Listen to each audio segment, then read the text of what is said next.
want though to bring on somebody because this is a perfect example for her. And she is an extraordinary agent. She's a top producer in her area from the wonderful state of Ohio. I want to bring on Beverly Getter. Beverly, come on in here. She's so fun. I love her. There she is. Hello. Hi, lady. How are you? Good. How are you? I am good. I am so happy to see you today. Same. Same, same, same. I'm So so happy to you, be here. oh, love it, love it. I am, and the neat thing is, so Beverly is a graduate of our 12 Weeks to Breakthrough program, and she's also one of our performance coaching clients. And I wanted to bring kind of all of this stuff full circle a little bit with you, Beverly. And I want to kind of deep dive into this. Now, you're a top producing agent. You do really, really well. Okay. And for you, this was interesting because we started working through this whole don't want to be pushy thing, Yes. didn't we? Oh, yes. Because Definitely. we talk about the 13-week connection cycle, which is making your Mhm. calls. But what was happening with you? Was happening was a big fear, and kind of what Jeff mentioned. If I hadn't spoke with them in a while, I was already answering that question in my head, like I don't want to be pushy. I'm bothering them. I was already answering those negatives in my head, and dialing it back like, okay, I don't need to talk to them or they don't want to hear from me. That was what was going on in my head. It was a big hurdle. Yeah, you were telling yourself a story for sure. Yeah, exactly. Yeah, yeah. And you know what's really funny? When we started talking about how you call your database, you actually didn't Yeah. have people in your database. Can you explain how you were actually finding the people that you were going to call for the day? It was pretty random. I was just, okay, I'll just reach out to this person. I was trying to be strategic, but I wasn't. So I was just like, okay, I'll just text them and call them. And I was starting to feel overwhelmed because I didn't have any type of strategy. Hmm. I Hmm. just, I was just like, and then when I get overwhelmed, you naturally what? Shut down. Hmm. Hmm. So, How many people have done that just like Beverly? Put in the chat mhm. me if you have felt just like Beverly there. You know what? And I love that you shared that, Beverly. So it was interesting. So I got to share with you. So Beverly was literally picking up her phone and going through her things and going, who can I call today? Which I love. And then she felt overwhelmed because you Yeah, didn't have a system. You didn't right. have a system, right? Me, Yep. me. They're all coming up. Absolutely, they are. So here's the first thing that we did. Beverly, here's what we decided to do. You tell me if I'm right or wrong on this, but I think we did, was we said, okay, can you think of anybody that you know who's a past client or someone in your sphere of influence who you really like? Yep. Okay. And trying, bringing up those memories that you had with a particular person helped me. And I know they would remember that. So then I know, oh, yeah, I can definitely relate. And I know they can, so I can reach out to them. It's just bringing that top of mind. And it has also brings up a conversation. So you have something to talk about other than a referral. You know what I mean? Or if they meet, I'm trying to bring something of value, a memory that we had together, maybe during a transaction, or it could be just friends, a friendship, or you know, work or Yeah. hobby or whatever. Absolutely. This is a Yeah. relationship business and this is about story. And there's a story Yes. with everyone because Hmm. before, when you were just looking through your phone, there was a fear behind, I don't know what to say. And I Yeah. asked you, I said, if you knew what to say because you just had this memory with people, Hmm. how would you feel about that? And what did you say? I said I wouldn't. I'd easily be able to reach out to that person and talk to them. It got me over that fear of Hmm. reaching out to them. Hmm. Yeah, You did so for good with sure. that too. I love it. I love it. And so now, what are you doing every day now? You've even got goals set around about this. What are your goals now I'm towards that? okay. My goals, I'm reaching out to at least one contact a day and putting 5 contacts minimum in my database every day Mhm.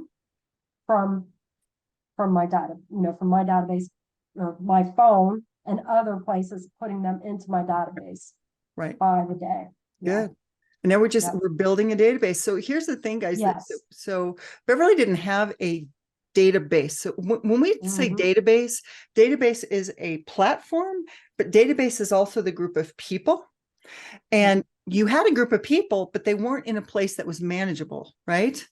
Exactly. Mm-hmm. Yep. Mm-hmm. Yep. Yep. And so you were getting really overwhelmed. I was getting so overwhelmed. And then, like I said, I, then the guilt, I shut down, and then you have the guilt on top of it. And I think it was just a matter of, of course, your support and talking that out and what I should, diving deeper on why I was, shutting down. And we got to the nitty gritty. It was the fear Yeah. of not knowing what to say or being pushy. Like, I'm just going to sound salesy. Yeah. Mm-hmm. Mm-hmm. Yeah. And you had a fear, if I could share this, you also had a fear of rejection. Oh, yes. Yes. Yep. Big time. Mm-hmm. Yep. Mm-hmm. And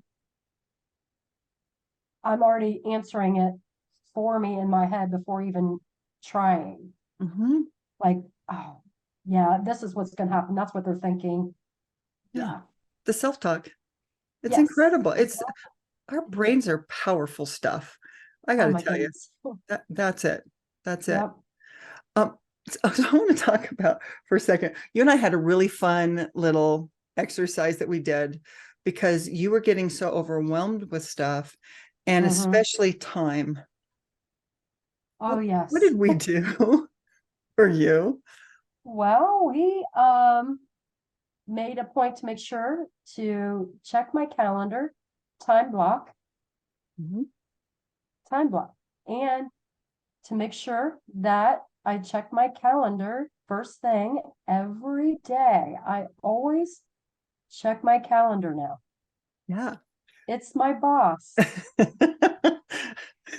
A conversation I have with Cole every week. And It's my boss. I have a very strict boss. I love it. So here's what was happening. And you guys tell me if this is you. Type me in the chat if this you recognize this. You wake up in the morning, the first thing you do is you open your text message, you open your phone, and you go, oh my dear gosh, I've got so much I have to do. And you start the spin and you got to call people, you got to do all these things, and you got to do lead generation, but you don't do that. So you go ahead and you answer your emails and you got to get back to this person. And you do that all morning and it gets to be about 12:30. You got to eat, but you got to go run to this event. And pretty soon your day is complete chaos. Anybody done that? Type me in the chat if that was you. Almost I'm like, daily. I'm gonna type me. That was it. Uh-huh. So what did we do to make sure that you didn't do that? Okay, and that's that voice Mhm. in my head of I'm always I never check my calendar. Well, she had me write on a piece of paper. I never check my calendar, crossing it off. I always check Wasted my my calendar, water. rewiring my brain because it was such a habit for me that, oh, I can remember, I can do that. I don't need to check my calendar. No. And to equate that as my boss, because before prior to real estate, I always had a 9 to 5 job. So I can relate to that. Yeah, Um, and it worked for me. That's, absolutely. yeah, Yeah. for So sure. instead of just jumping right into chaos, you'd stop, you get ready, you get in the office, check your calendar, follow the calendar. Yes. Mhm. Yep. Check my calendar, and then I can strategically plan my day instead of being over here, Yep. everywhere, lost, kind of ADD. Yeah. And that's a Yeah. good thing. I love it. I Yeah. love it. Mm-hmm. Beverly, it is so fun to chat with you. I have been just loving watching you grow. You have been talk about breakthrough. You've had just some extraordinary breakthrough over the last few months, and it's just exciting to just keep seeing you and grow and grow and grow. And by the way, Beverly was hitting a ceiling bad. She's broken through that ceiling now, and she's on her path to really grow a big business, starting to think about a team now, which is awesome. So congratulations, you're just doing so Thank great. you. Love it. And Love it. I can't say enough about the course. It's awesome. So if anybody's just thinking about it or on the fence, I highly recommend it. Highly. I've taken other courses throughout my years in real estate, and let's just say they've been very good, but it's not good if you don't use it and you don't implement it and have the strategic implementing of the tactics, everything that you need to do with these tools that are given to you. I never had any of that. So this is the difference. I love It's that. having the tools and implementing those. Awesome. Mhm. Awesome. Well, I'm so excited that you're getting so much out of it. And I know everybody on the call, do me a favor and say, thanks, Bev, for being on the call. Thanks, Beverly. Everybody give her a little love, give her some little hearts. Thank you so much, Beverly. We Thanks love for you. sharing, Beverly. We love you. Thanks.